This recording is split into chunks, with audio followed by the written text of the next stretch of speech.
Hello மக்களே, பாருங்க இந்த மரத்தெல்லாம் பாருங்க. இப்போ சிரிக்கிற மாதிரி இருக்கா, அழகாக இருக்கா. ஆனால் ஆகஸ்ட் செப்டம்பர்லாம் பார்த்தீங்கன்னா காஞ்சி போய் தழை கொட்டுற நிலைமையாக இருக்கும். நவம்பர் ஆச்சுன்னா நவம்பரில் கண்டிப்பாக ஃபுல்லாக ஒரு மரத்தில் தழை கூட இருக்காது, எல்லா தழையும் கீழே கொட்டிடும். இது வருஷம் வர அந்த கால இதுதான். இருந்தாலும் எங்களுக்கு அது வந்து இங்கே பாருங்கள், ஒரே இருட்டாக இருக்கா, அழகாக இருக்கா. ஒரு மரத்துக்கும் இந்த பிரான்ஸ் எவ்வளோ முக்கியத்துவம் கொடுக்கு பாருங்கள். அழகாக இருக்கா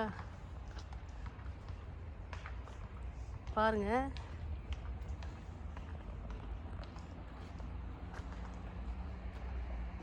இதெல்லாம் காய் காய்க்கும் அழகாக. அந்த காயெல்லாம் சாப்பிட மாட்டாங்க, காய் காய்க்கும். இல்லைங்க பாருங்க மக்களே, க்ரீனாக இருக்குது பாருங்கள். பார்க்கறதுக்கு எவ்வளோ அழகாக இருக்குது பாருங்கள், க்ரீனாக. இது மழையத்தான், தண்ணி தான், வேறு எதுவுமே கிடையாதுங்க இதுக்கெலாம். இது வந்து வால்நட்டு மரம்.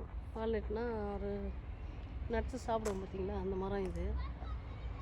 இதெல்லாம் உபயோகம்லாம் இல்லை. இது இந்த ஊர் செமிப்பாக இருக்கணும், அழகாக இருக்கணும், பார்க்கறதுக்கு க்ரீனிஷாக இருக்கணும், மழை வரணுன்றதுக்காக தான் இந்த மரம்லாம். இது என்ன உற்பத்தின்னு தெரியல அவங்களுக்கு.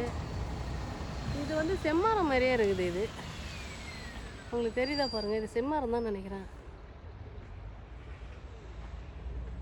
பாருங்கள், எங்கள் ஒரு பஸ்ஸு போகுது. நான் சும்மா ஜாலியாக நடந்து ஃபோனை வந்து ஆடுது மக்களே. காரணம் என்னென்னா, என் கால் வலிக்குதா, அதான் ஃபோனை ஆட்டி ஆட்டி எடுக்கிறேன்.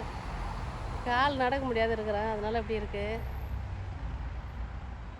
பாருங்கள். இது ஒரு வாக்கிங் விலாகு. ஏற்கனவே இந்த வழியெலாம் நான் வந்திருப்பேன். பாருங்கள் பாருங்கள் மக்களே, மக்களே மக்களே பாருங்கள் மக்களே, பாருங்கள். இது என்ன சொல்கிறதுன்னு தெரியல. அவ்வளோ சுறுசுறுப்பாக தேன் எடுத்தாலும் நமக்கு இல்லை அது. ஆனால் அது மேலே அது கரெக்டாக பாருங்க.